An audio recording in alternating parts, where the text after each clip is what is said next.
Grinders. Welcome to RotoGrinders Today. I'm Jordan Cooper, a.k.a. BlenderHD, BlenderHD. You're going to follow me on Twitter. What is it, Devin? Where you go? You get popped in, pop out, right in the middle of the intro? What's going on?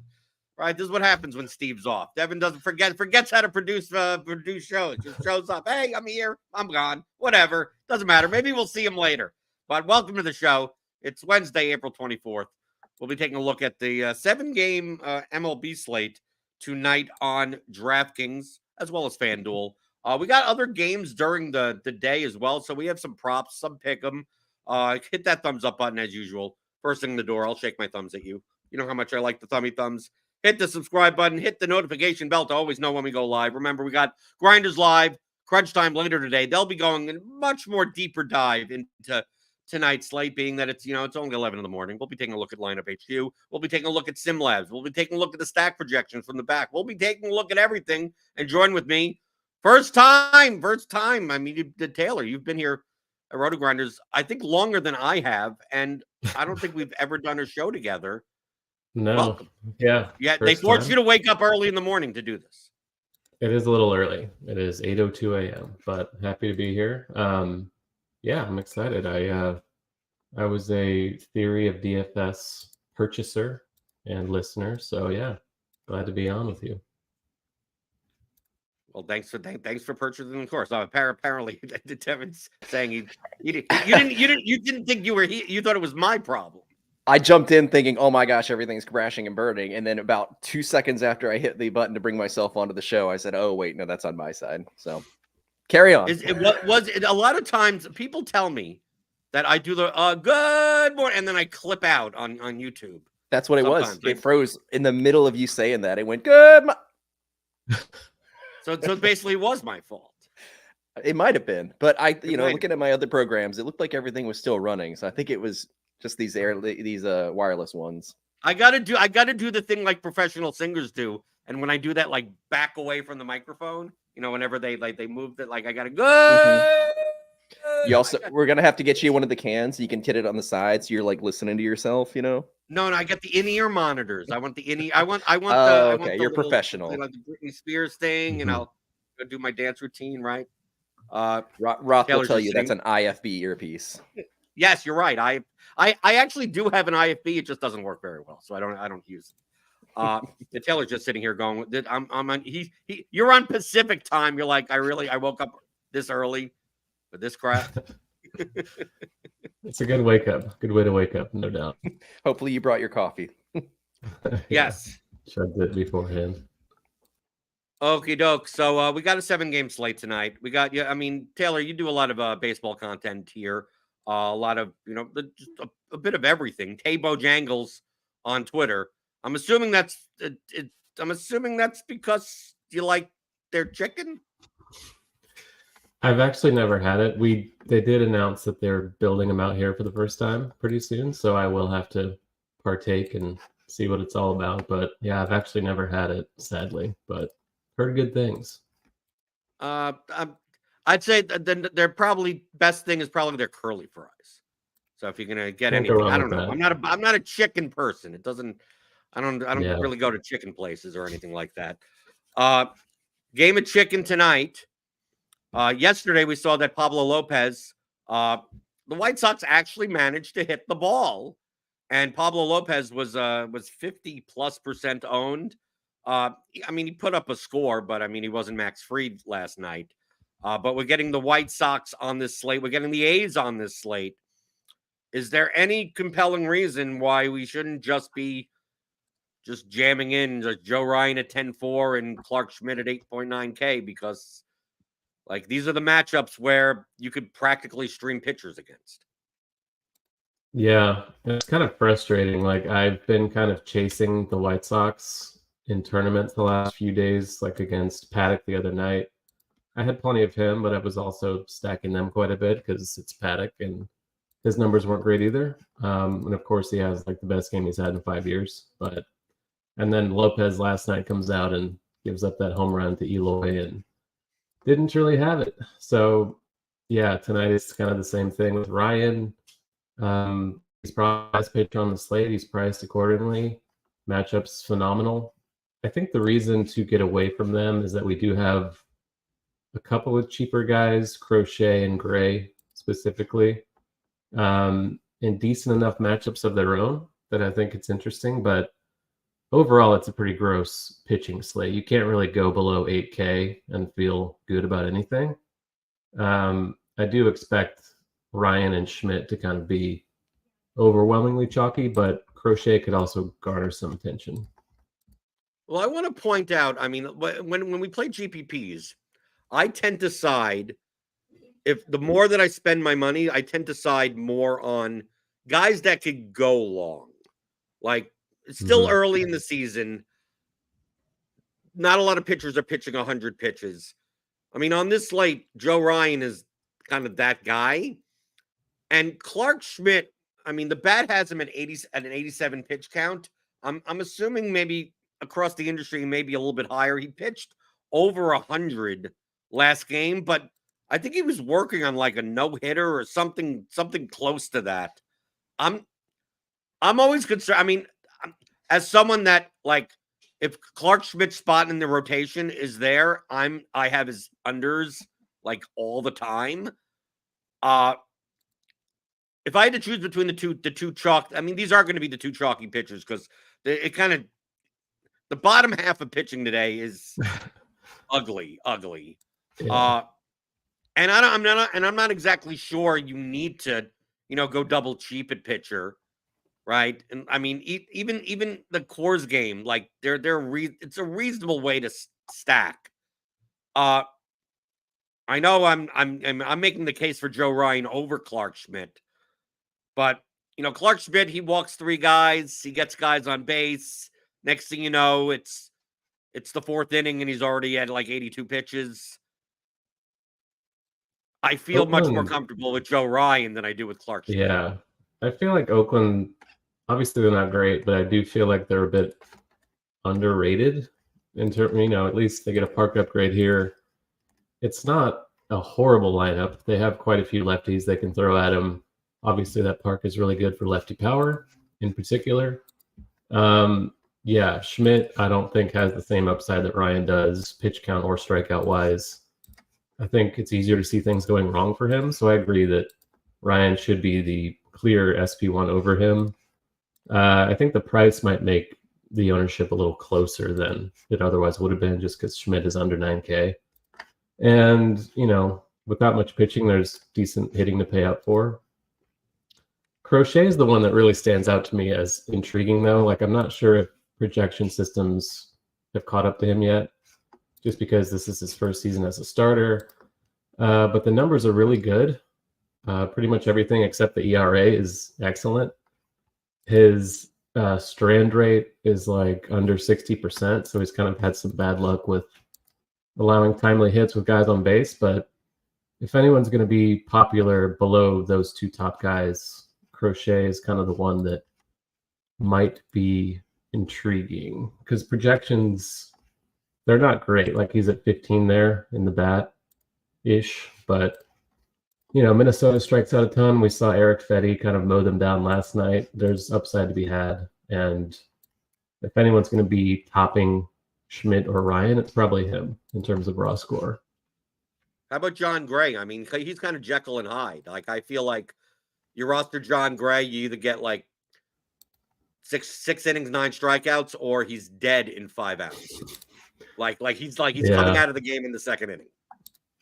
It's kind of like Dane Dunning last night, like just kind of over the years, he's been better against righties and lefties that kind of gotten to him. Seattle has quite a few lefties they can throw at him, but it's also a pretty high strikeout offense, and Gray's not really expensive either. So I think those 4 are the guys that you can kind of build around, but I don't think you're getting low ownership on any of them just because after that, the slate thins out quite a bit. So I don't feel good about Gray, but I do see why he's kind of projecting decently for the dollar.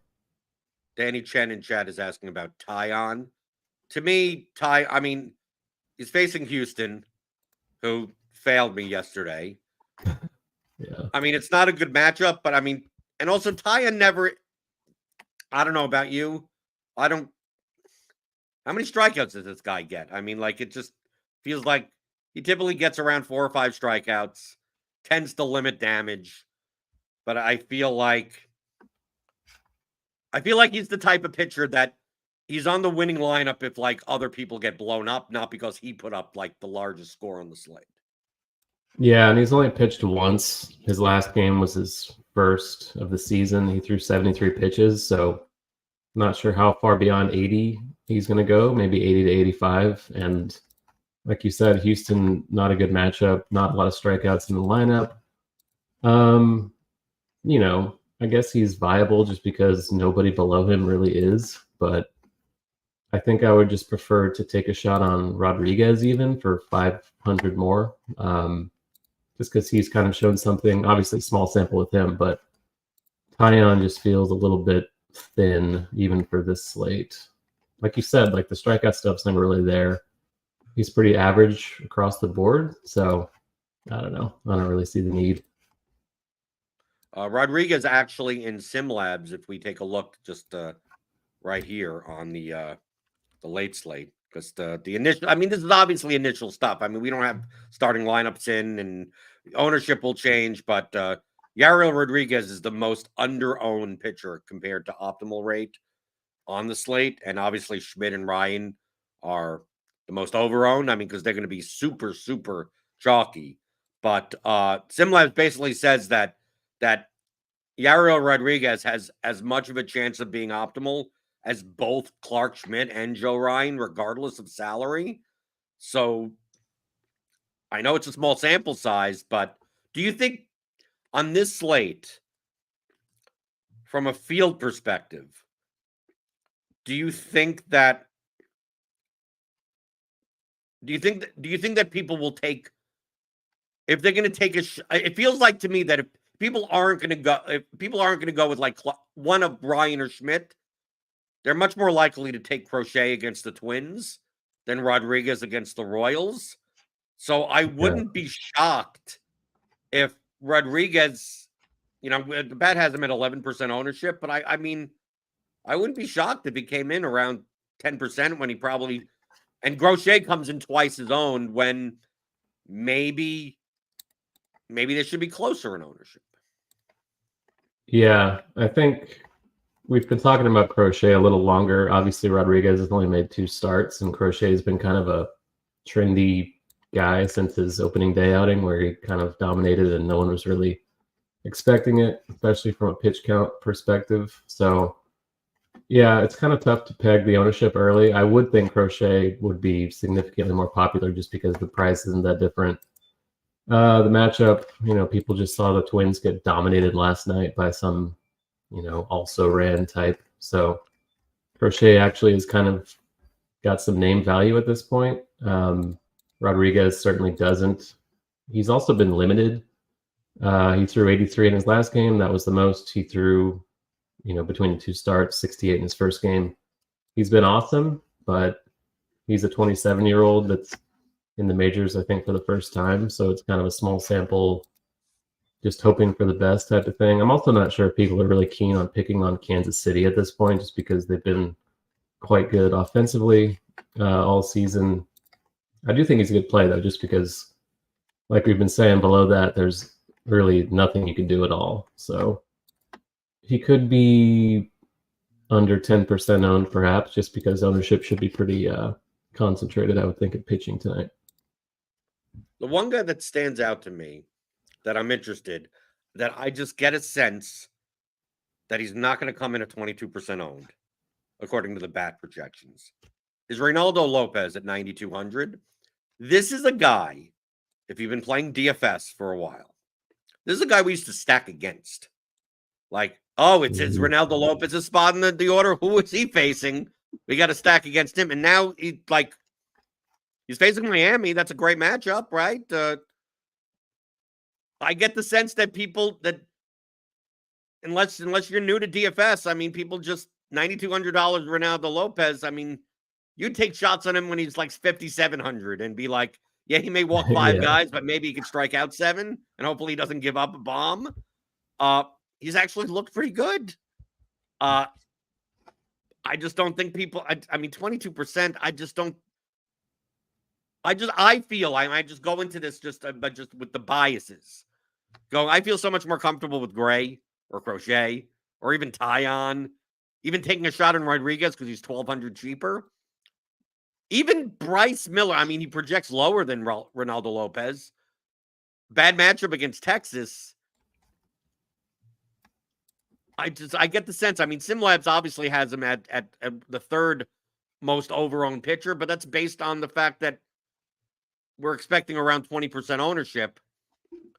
It feels like to me, I don't want to play him at 20% ownership, but if you tell me he comes in at sub 10%, there's no reason why he can't score more points than anyone else on the slate. Yeah, I don't think he's going to be as owned as he's pegged right now, just because Schmidt's cheaper, Ryan's not really that much more expensive. I certainly don't think Miller is going to be owned either. I would side with Lopez, just pure matchup thing. Like, I don't really want to pick on Texas if I can avoid it. And, you know, Miller's been really good, but his numbers are a little bit inflated. I think his ERA is like under 2. You can probably say the same thing about Lopez, but again, it's Miami. He's at home. He's shown something. He's only allowed 1 run all season long. Obviously unsustainable, but yeah. Among pitchers on this slate with legitimate upside, he seems to be one of the few that has it.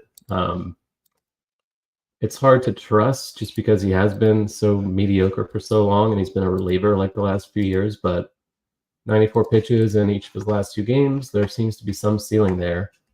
I think Ryan Schmidt / Crochet is going to be very popular as a build, so I don't think Lopez...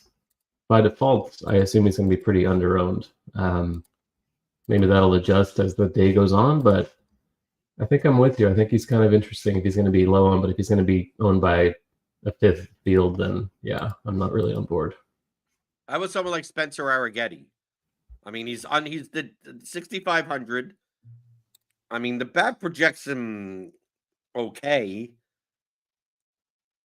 Yeah, I don't think you need to go to 6,500, and I don't think I'm interested in a pitcher against the Cubs that probably can't go 6 in. I mean, probably doesn't pitch 6. I mean, I don't see him pitching 6 innings. Dude, it's hard for him to pitch 5 innings. So like one mistake, like he gives up 3 runs in 1 inning, it's like you just close your laptop because he's not someone that's going to strike out like 8 guys efficiently in 4 innings or something.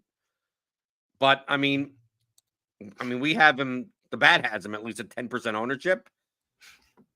I mean, even if you told me he's 5% owned, I'm not even sure that I would want to play him anyway. Yeah, I don't know if he's going to be that owned either. I don't think people really like to take pitchers against Chicago to begin with. So he hasn't shown anything. He's allegedly some kind of prospect, but I think their system is pretty bad. So he's like the best of that bad system. It's just because he's cheap. Maybe people take the flyer and they want to stack Coors and they want to stack the Braves or whoever, but I really don't think it's necessary. I think Gray and Rodriguez, that's probably as cheap as I'm willing to go tonight. Otherwise, it just kind of feels like getting too cute. Like, people have been playing the Coors pitchers the last few days against the Rockies for San Diego, but Waldron's not Michael King or Dylan Cease, so I can't imagine he's going to be getting much ownership. I don't know. I feel like people don't really prefer to take cheap pitchers in general unless it's like the 4K Albert Suarez thing from the other night. So I don't know. I don't think Arrighetti's going to be very owned, and I don't think he should be either. Do we have is there any kind of wind there tonight? Do we know yet? Let's see. I mean, the total isn't high, so I'm assuming not. Right? I mean, our weather report, I mean, really doesn't have anything other than the Yankees slight bump. Winds are blowing out to right in New York. Danny Chen is getting a little too cutesy, like you said. Which games would you rather take relief pitchers? I mean, I guess the only valid thing for that would be like if you're playing showdown in that game, unless it's just a question of like what starters not to play. Like, dude, it's a 7-game slate. You're not playing relief pitchers in classic formats like ever. Like if you just never considered it, like you'd probably be better off, right? I mean, if it's a 2-game slate with 2 totals of 11 and the starters are bad, I mean, sure, or a showdown or something, but there's no games if you gave me the choice to play Ty Block at 5K or any relief pitcher, I'm still taking Ty Block because 1, he's guaranteed to pitch, and 2, if he pitches 5 innings and actually does well, you could score points. But I mean, you're gonna take a guy that at best gets 3 strikeouts. I mean, like 4 strikeouts, or I don't know. I don't even know why we're talking about it, but I just want to kind of. I mean, people ask the questions in the chat, and I'm very blunt. I mean, I answered that question as nicely as I possibly could. I think. Yeah, that's way too cute. Like, it's not a 2-game slate either. Like where you have to try to get way off the board just to try to get an edge. It's 7 games. There's enough going on. Like there are enough pitchers to where you can get different enough without going that overboard. So that just seems a little silly on this slate. Devin's producing. He's sitting back going, well, I've been here for 5 years. I was very measured. Devin, very measured, right? I've learned to be much nicer. That was me would have said, "What are you, an idiot?" I mean, like I would have literally said, "What are you doing?" That was a tongue held for all the viewers. Well, that's why if I was giving the benefit of the doubt of like maybe this person is playing Showdown, and if you're playing the Colorado Showdown, then you may not want to play either of the starting pitchers and be like, oh, I'd much rather play a relief pitcher than either of the. Okay, that seems kind of valid. I don't think the smaller the slate, the weirder you got to get. Yes. Let's touch on DFS degenerates question. I think that's a good one. Yeah, we'll get the Sim Labs. We'll move over to stacks. Jeffrey Battaglia asked about the early slate. It's a 3-game slate. Would you go against Snell on the early slate using Mets and GPP with 1 entry? Taylor, I'll send it over to you in a second, but my general default heuristic is that if people do it the other way. I only have 1 entry. I can't afford to like stack against the 70% owned pitcher.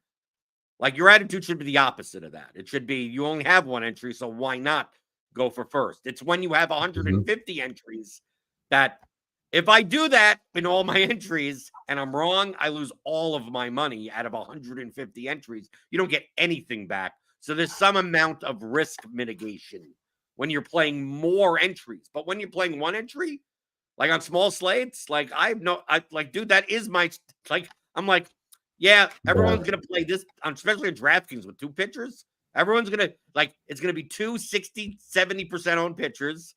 And then, like, 2, like, there's going to be some, like, 30+% owned hitters. And I'm like, I'm just going to reverse that. I'm just going to go, I'll play the pitcher against that stack. And then the 4-man stack, 3-man stack against the chalk pitcher and be like, if there's chaos, I could win first. And if there's no chaos, it was $20. Like, oh well, like that's the way it is. Yeah, like you're probably going to lose anyway, so you might as well lose with a shot at first instead of, if you win, you're tying with everyone else that's playing Snell and stacking the Orioles or whoever is the chalk offense on the early slate. So I think you go for broke. Like, if the risk is all the same, you might as well just play against a guy that's going to be 70% owned, especially Blake Snell, who we've seen is not exactly reliable, especially this season so far. Like, there's a lot more upside in playing against Snell than there is in playing Snell and whoever everyone's going to play Snell with. So yeah, like that's not too risky at all. Like that's the only way to play, I think. I felt like your response was much meaner than my previous response. You literally started out with, you're probably going to lose anyway. Yeah, well, there's no need to be too nice. Like, we can't both be too nice. Might as well. It's reality. Like, I didn't know if you were just calling out the specific person. It's like, oh yeah, I see. The question. You're probably going to lose anyway. That was a royal you. Like, we're all probably going to lose this. You well lose. Go and swing, try to take it all down. Because if it hits, you're going to win all, and no one else is going to be on the same lineup you're on. Although the field has gotten sharper. Like stacking against the obvious SP1 has become a more popular strategy than it was a handful of years ago, obviously. But yeah, I'm still inclined to say if a guy's going to be 68% owned, which is what we have him at now, stacking against him is certainly the way to go. And I'm looking at the lineup HQ early slate. No one's tagged Snell. All the experts have tagged Kyle Gibson and Dean Kramer, for example. So I think going against Snell might be a bit more popular than the ownership projections indicate, just because it doesn't look like anyone is advocating for Snell, even though he does project better than everybody else. Let's take a look at bats for tonight. We got 7 games. I'm gonna assume. I mean, just on a first look. I mean, if you just really just look at the team totals. I mean, you got the Padres at 6.3, Rockies at 5.2, and then after that, it's kind of like the Braves at 5.45, the Yankees at 5.17, and then I mean, like the Twins White Sox game. I mean, the over under is 6.5. I mean, that's very low for a baseball game. I'll let you talk about the stacks, but if I had to build the lineup right now, I would be playing the Toronto Blue Jays. But Taylor, to you. Oh, God. Unfortunately, I was going to say the exact same thing. I played them last night, and I got what I always get when I stack the Blue Jays, which is like 2 runs and a 0 from Vlad. So I'm fully prepared for the same thing tonight. But the thing about the Blue Jays now, it's like you take a look, and it's like George Springer, 4,100. Vlad, 4,600. Yeah. Bo Bichette, 4,400. Turner, 42. Varsho, 35. David Schneider fills the second base spot, 39. Like, even Biggio down here. You can play IKF in a stack at least. It just feels like they're facing Alec Marsh. It's not like, dude, it's pretty much a contact pitcher. Yeah, we talked about every pitcher essentially except for him. The Blue Jays should be better than what they've been doing. Yeah, we've been saying that for years, so it feels like they're due for a breakout, but maybe they're just who they are at this point. But we've seen them be good in the past, so it's reasonable to assume they can be good again. And Marsh, like you said, he's not striking anyone out, especially lefties. I don't know. I can't stand stacking the Blue Jays, but it appears as though I'm going to do that again today. They are underpriced. Do you think that they're going to be disowned? I mean, the RG projections, we can see them on the screen on our starting lineups page. 14, 12, 19, 16, 16, 15 for Danny Jansen. I mean, I almost want to take back what I just said. It's like at these levels, I mean, they feel like, I mean, looking around on I mean, it's a price thing, right? It's a 4.5 total. So it's not like you're playing the White Sox. It's not like you're playing the Twins. I mean, they have a better total than both the Astros and the Cubs today, who are, objectively probably better teams. The Yankees have a higher total, but obviously, you're paying $6K for some of these guys. The Braves, I mean, obviously are playable, but I mean, stacking the Braves means you're playing Spencer Arrighetti and you're doing, double cheap pitcher or something. And the Padres are reasonable enough. I mean, like, the Padres was a 6.3 total. I mean, Tatis is 61 and Bogarts is 5K, but none of these guys really break the bank. I mean, Yugi Rosario will probably be in against the lefty. So at third base, fitting him in for 3,100. And then, I mean, you could play him, Campusano at 39, profile. I mean, the Padres are affordable and they have by far the highest team total. I just get the sense that the Padres will still be way more owned than the Blue Jays, even though the ownership makes it seem like there would be like if this was the actual ownership, I'd just rather play the Padres. I just like the Padres are on their own. I don't care what these numbers say. Like they probably should be 20%. Yeah, I do think the Padres will be a lot more popular than the Blue Jays will be. It's curious. I'm trying to figure out who will be the second highest owned stack, because if it is Toronto, I agree that I don't want to be there. Colorado could get some ownership, which is not a good thing either. They're facing Waldron, the knuckleballer, who is probably not very good, but obviously it's the Rockies. They're also not that cheap. Like Tovar, McMahon, Jones, and Blackman are all 4.7 or above on DK. Yeah, I don't know. Like, I don't think the Yankees will be that owned. I don't think the Braves will be just because of salary. I don't think Houston's going to be very popular. Kansas City, probably not against Rodriguez. Minnesota, I don't think so against Crochet.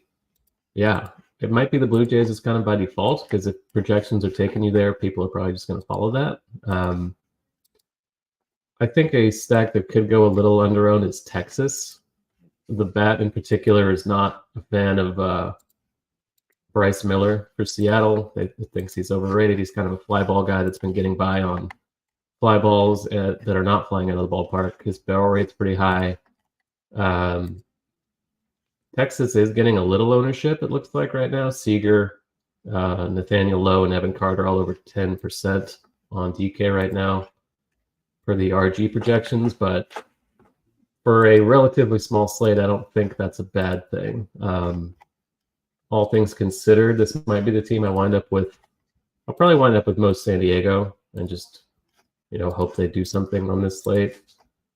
Texas, though, I think could be intriguing if they're going to be contrarian, since there's really no clear-cut number 2 stack that should be extremely popular, it looks like.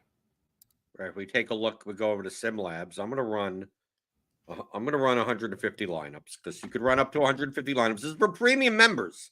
So you could sign up to RotoGrinders. I use this I build my MLB DFS line. I build my NFL. I build all of my lineups that this is available for, my pools from this tool, because this tool will not give you bad lineups. That's a better way of thinking mentally about this. It's not like Lineup HQ, where it's like, do I want this? Do I want that? Like, Lineup HQ is an optimizer. So it's just basically a knapsack problem solver. So whatever restraints you want to put in, you can put in whatever you want. It doesn't mean that the lineups are plus EV. It just means that your heuristics, like you're going to play 5-man stacks. You're going to play no more than this amount of ownership. And this type, like those are just very blunt heuristics. Well, SimLabs simulates the contest and says, here are the lineups based on our data, right? Our ownership, the dummy lineups that the field is going to be playing. And this is how they rate out. And from a profit perspective, but also from a variance perspective. So most of all of the things that you could do in SimLabs, you're adjusting for variance, or you're adjusting on how you want the numbers to rate based on whatever weighting that you prefer more than anything else. But at the end of the day, just always consider the fact that SimLabs is not going to give you bad lineups. On this 7-game slate, there might be 5,000 plus EV lineups, and they will all look differently. There will be a plus EV lineup with the Twins, as well as a lineup with Crochet against the Twins. Because there's 2 different outcomes. If Crochet has a good game, then how often does that happen? Well, that lineup tends to do well. Well, maybe 8% of the time it gets blown up. Well, then that lineup wins, right? So it's all different scenarios. The only thing that you're going to be adjusting for is how you want the SimLabs rating to rank your lineups. If you value one thing over the other, then it'll weight it higher, right? So it'll give you more of those types of lineups, just in the same way that if you go in and say, I don't want to play, I want to exclude this team, I want to exclude this pitcher, I want to, whatever you want. It's like, okay. Like there are lineups that there are lineups where tie block is, and that lineup is a plus EV. Probably a very contrarian lineup. It probably doesn't catch that often, but it gives enough of a return that's worthy of playing. There just may not be as many of those lineups. So I'm going to put in, small field, typically 1,000 to 5,000 entries. Single entries kind of like under 1,000, and large field is like 10,000 plus. You could, the results range here means like do you want to focus on the best of the best lineups with the best players? You're going to get much more chalky lineups with a very low result range. And the high results range means a much more wide diversity of lineups. So if you're only playing like 1 to 3 lineups, it's quite possible that, I just want to see the top 15% of the results. I don't care that much about diversity. And show me a bunch of lineups. I'll pick 3 of them. And they may look similar to each other. But if you're looking to diversify more, you want more of a results range. You want to see. I want to see where there are some lineups that only have 3-man stacks, 2-man stacks, everything like that. There's also an option here that if you just want to have only 5-man stacks, it will just show you 5-man stacks. So I'm going to put that in. I'm going to put medium results range. There's no correct settings to this. There's literally no correct settings. You have to put a notepad, put a little thing. Said there's literally no correct settings to this. If you banged your head against the keyboard for any of these settings and you press generate lineups, the lineups that come out will be as good as the lineups that I make right now. If you just close your computer down and then bang your head in a different direction. Now all the numbers are different. Now, I want to wait this, and then you pressed it. Those lineups are just as good as the other set of lineups that you make. It's just a matter of which ones do you want to choose and what is the variance of those lineups. Okay? So here we go. So I'm going to do this. Now, one thing that I do, because I also use the bat. Remember, this is all the RotoGrinders data. This is not the bat data in here. But I'm going to also use the bat projections to eliminate lineups. So I typically put my projection weight at 0. Because I'm not factoring the median mean projection of a lineup at all, because I'm going to just see I want to know highly what the simulations of the games are. I don't care that much about upside because that's the projection, right? I've already put in that I want 5-man stacks, so I'm forcing that heuristic in. So maybe I don't want to wait. I don't care about the correlation. The correlation's already in the goddamn lineup. Right? So don't give me any of that weight, right? Right? This is the extreme version of using this tool, like an ownership weight. I want lineups that are more optimal than others, right? I don't necessarily want, the lowest owned lineups, but the projection I don't care about, right? I care more about the simulation, right? But I mean, I want more optimal rate players in my lineups, right? And you could do whatever. I mean, there's no, like I said, there's no correct settings. So I'm going to run this. It takes almost no time, right? 150 lineups. And obviously, the timestamp, the latest Sims update is 10:28 in the morning. Obviously, if, Davis Schneider isn't in the Blue Jays lineup, I mean, the Sims don't matter. I mean, like, you run this like a half an hour before the slate locks, right? So then you go through. It's like, okay, here's 150 lineups. And all these bars are just showing you what is the weighting in your SimLab rating, right? Projection, ownership, top 100, in the money, and the sim weighting, right? So obviously, if you go, it's like, oh, well, I want to be in the top 100, right? Like, if you're playing GPPs, I think that may be one of the more important metrics. I don't care about the variance. I just care about winning. You can see the variance here. It's like take a look. When you see the top 100 being very high, like take a look at this lineup right here with the Clark Schmidt, Uriel Rodriguez, the Rangers stack, and 3 one-offs. You can see here top 100, 81.25, which is pretty high for this set, especially for the lower part of the SimLabs rating. The in the money rate is like 28. So basically what this is saying is that the profit from this lineup, this is a profitable lineup, but most of its profit comes from like top 100 finishes and not much from cash. Like this is the lineup that you're going for gold, and you shouldn't be concerned if you come in last place, right? So you're going to lose anyway, so you might as well go down swinging once again. That's right. You're probably going to lose anyway. Can we make that your catchphrase? You've been here 5 years, 6 years. Happy to accept it. Yeah, I will take that. You write your articles. Like it's very cardy, and you know. just put them first. Thing. You're probably going to lose anyways, but here are my thoughts. Mm-hmm. Yeah, that's a good point. I should add that in. That should be part of the template intro for sure. Why not? You're probably going to lose. Why not listen to me? You're probably going to lose anyway. Right. Trying to guide you in the right direction. You're not going to be batting 1,000 on this stuff. So when you win, you want to win it all. Right. So I mean, point. I built 150 lineups using our current data for SimLabs. I can go over here to exposures. I can save any of the lineups that I want, by the way. Like I could save all of them. I could save some of them. Then there's also sync lineups to lineup HQ. I can bring them into lineup HQ. And that's what I'll do to then compare them to the bat projections. So I'll pick out a whole bunch of lineups, and then like compared to the bat mean projections and ownership, I may trim lineups from there. But we see here from a pitching standpoint, getting a lot of, like I said before, Yariel Rodriguez, Clark Schmidt, Garrett Crochet, Joe Ryan, Spencer Arrighetti, Matt Waldron against the Rockies, right? Not as much Jameson Taillon, not as much John Gray, not as much. Doesn't mean they can't be useful, but overwhelmingly, it seems like if you're going to play a cheap pitcher based on our Sims, taking a shot on Yariel Rodriguez is probably the good thing to do. And you could also go to this team section.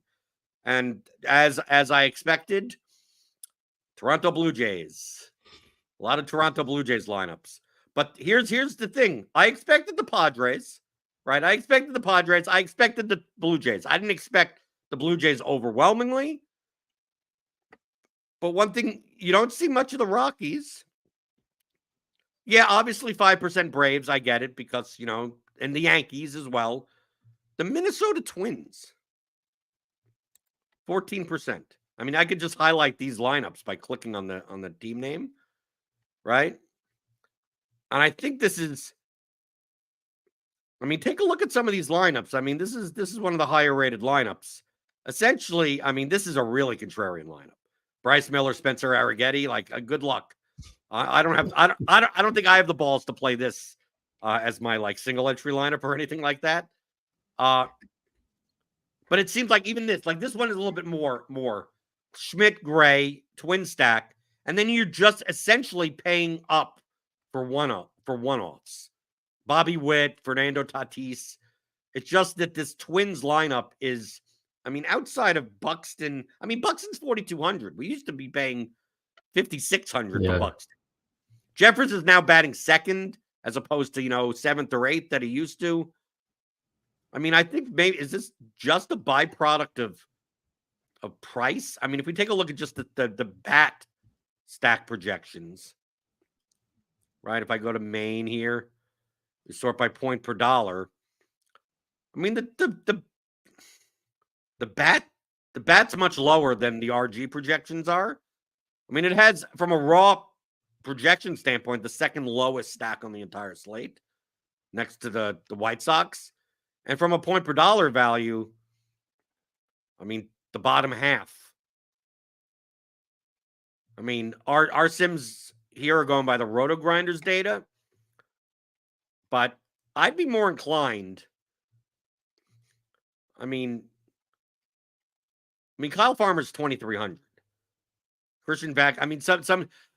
It's weird. This year there haven't been as many teams that have guys that are 2,500 that really should be 3,600. It seems like they've done a much better job in keeping, the cheapest hitters are still at 3,400, where it doesn't make it ridiculous, where you could just build stacks. Jose Abreu's 0 for his last 100, and he's still 3,400. He's not 2K flat or anything like that. It's just kind of, they don't make it easy. Maybe the Twins are kind of popping as a leverage thing. We think Crochet is going to be somewhat popular, and obviously smallish slate. I guess stacking against a chalky guy like that's a little more viable than it would be on a 14 gamer, for example. So pricing is interesting. Miranda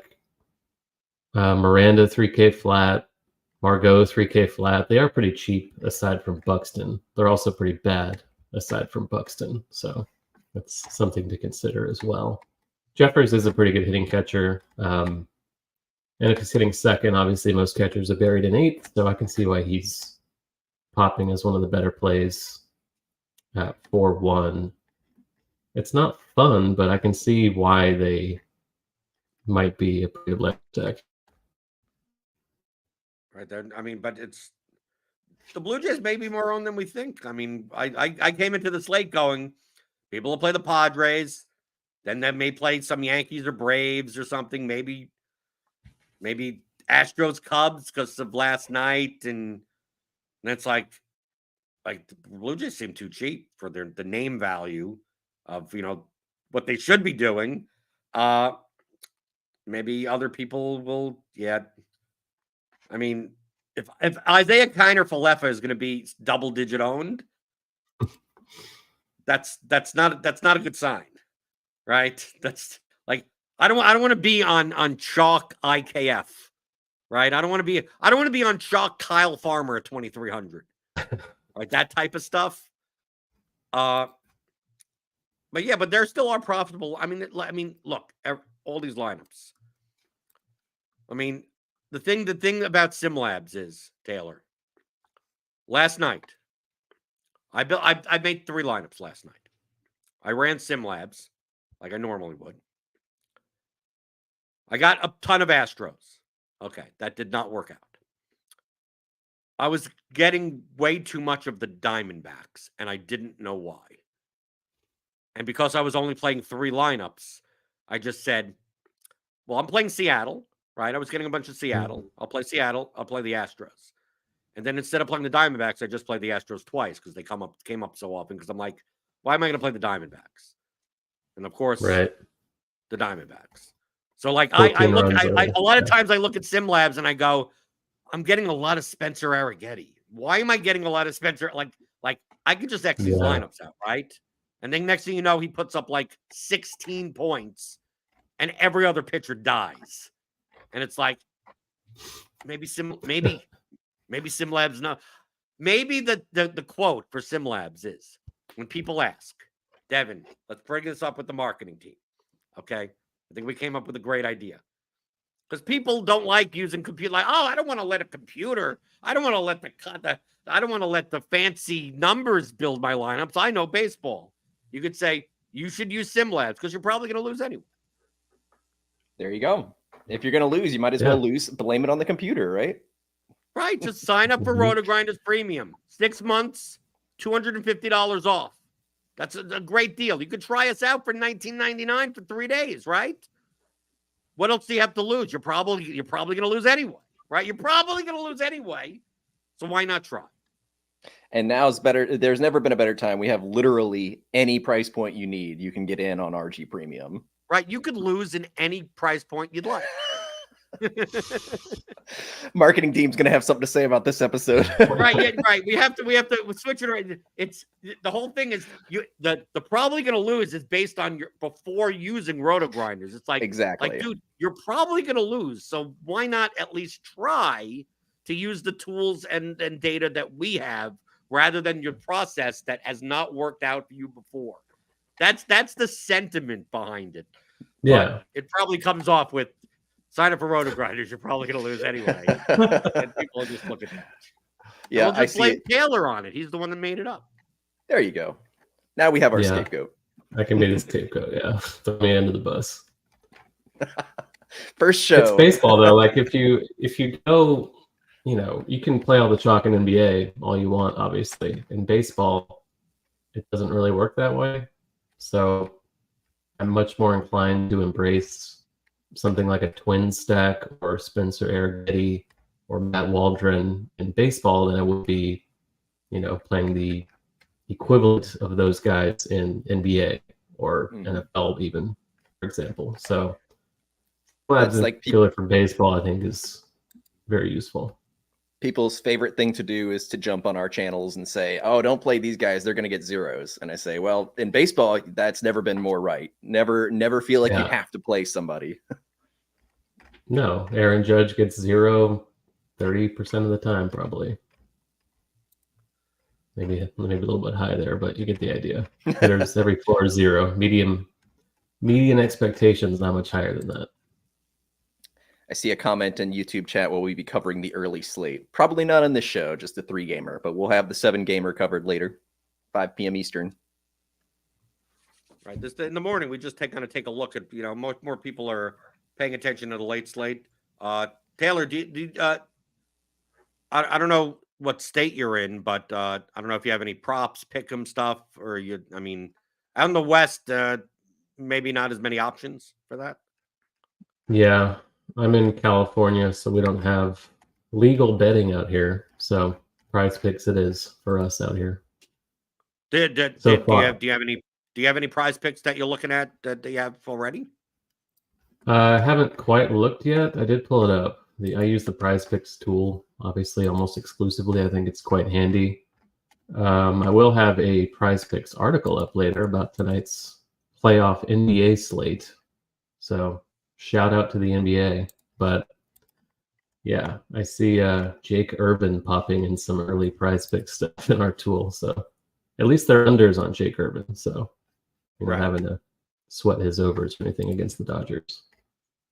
Right. I mean, right now, I mean, if I were to build a Prize Pick slip right now using our Pick'em tool, as well as the bat projections, I mean, I already have. I mean, Taylor, guess how many bets I currently have in now, and it's 11:51 in the morning. 15. I'm not sure what your normal volume would be. Far more than that. Yeah, that it's a light day so far because I've been waiting longer for hitting props, but right now 66. Oh, yeah, that's quite a bit more than 15. Yeah, my average for a day this size with hockey as well as baseball will be somewhere close to 150. Yeah, undershot it by just a few there. By a lot, yes, by a. Because I mean, I spam volume, so like I'm doing anywhere from $10 to $150 on these, depending on the edges, depending on the markets, depending on the times. Like right now, I wouldn't be betting heavy on strikeout props, although like last night before I went to bed, that's when I'm getting. Right now I'm looking right here. Clark Schmidt's right now the best number in market is under 6.5 plus 108, and that's on FanDuel. And that still shows, according to the bat, to be plus EV. Well, let me tell you, I got Clark Schmidt under 7.5 at plus 110. And that was 10 hours ago. Not too shabby. Right. So that's the, I mean, most of the numbers that I'm looking at now, it's like I've gotten a better price on nearly all of them. But on Prize Picks, you could finagle something. I mean, if we do you have a let's put together a Prize Picks card, because we don't do this enough on this show before we get out of here. So you have NBA. I know you work on NBA. So can you give us something that you'd take for NBA today? Let me pull this up real quick. So let's see. Miami's playing Oklahoma City, Boston, New Orleans. Because according to our Prize Picks Pick'em tool, that I will not put on the screen because I don't do that anymore, because I don't want people just copying the stuff and just like, dude, you have to be a premium member. I don't want to give away premium content. The top one here, I mean, Bam, more than 13.5 rebounds and assists. We also have this Larry Nance one. I don't want to deal with the center situation for the Pelicans. That could go. That's going to be high depending on your opinion on Joe Val versus Larry Nance. Those numbers could be flipped. So, like, to me, I don't even like. It depends on how many minutes you project for each guy. But the highest outside of that is Bam, rebounds and assists, 13.5 more. But of course, they're like 14-point underdogs. And then you got Brandon Ingram, more than 24.5 points in rebounds. I mean, are these the ones that you're looking at also? Yeah, I think the Pelican, I'm much more inclined to target that game. New Orleans and OKC, smaller spread. I don't have any faith in Miami to keep that close against Boston again.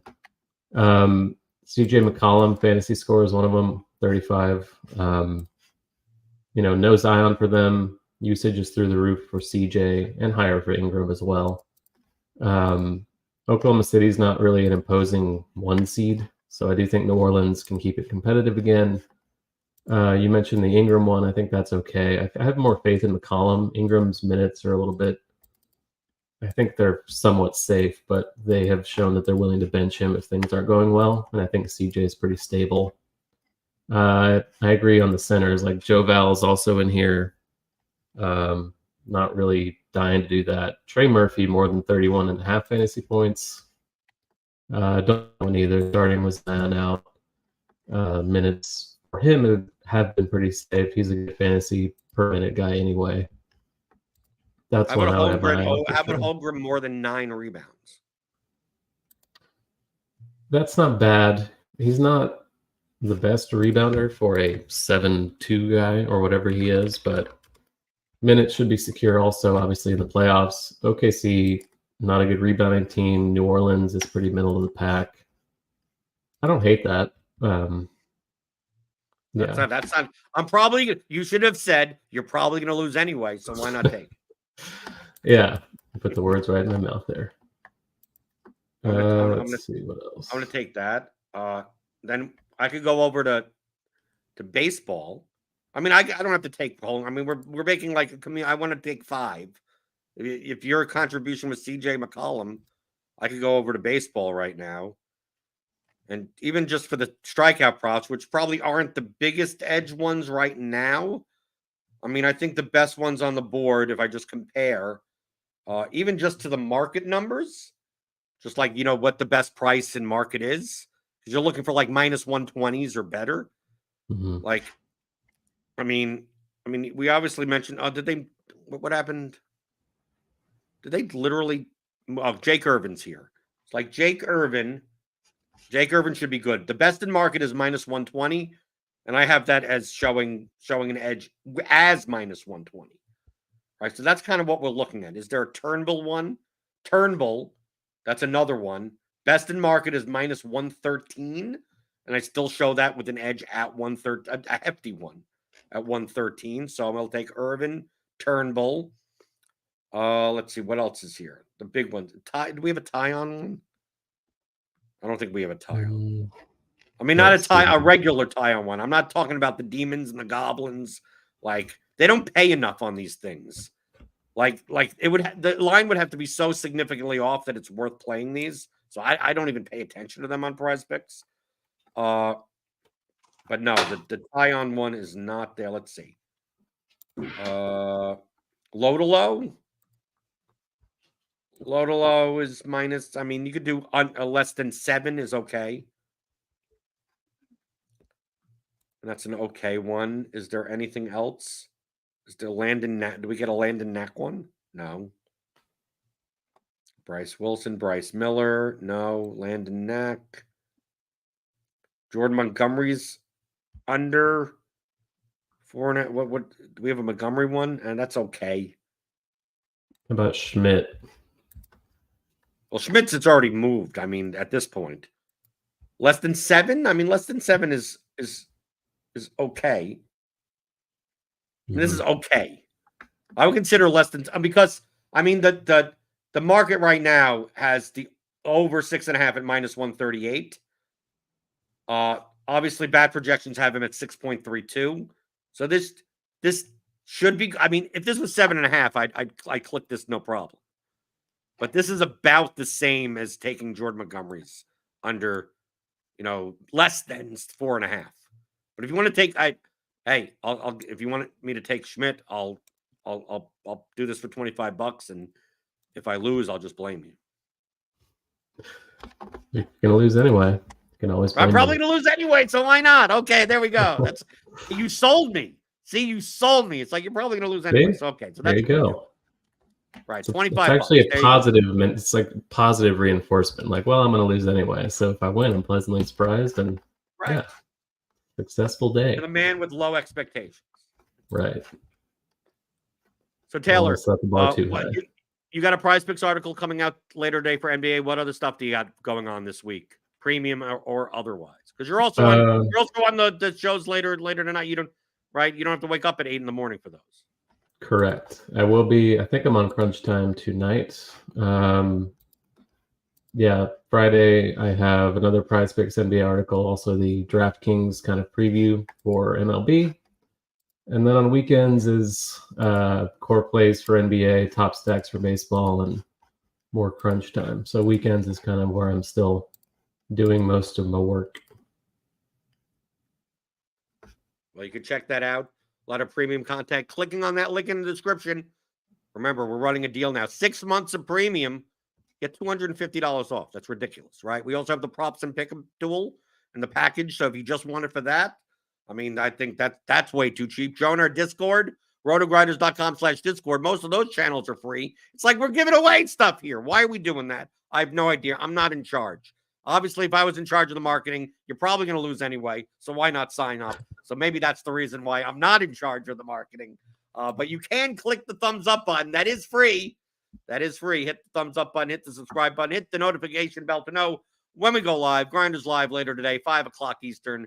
And then followed immediately by Crunch Time. I'll be back tomorrow. We got Grinders Live. It won't be this show. I'll be on with Dean. I believe Keith is on tomorrow. We have an early slate. It's Thursday, so it's mostly day baseball. So you will get me then, and then on Friday we'll take a look at the MMA slate. So Taylor, first show with me. What you can thumbs up or thumbs in the middle?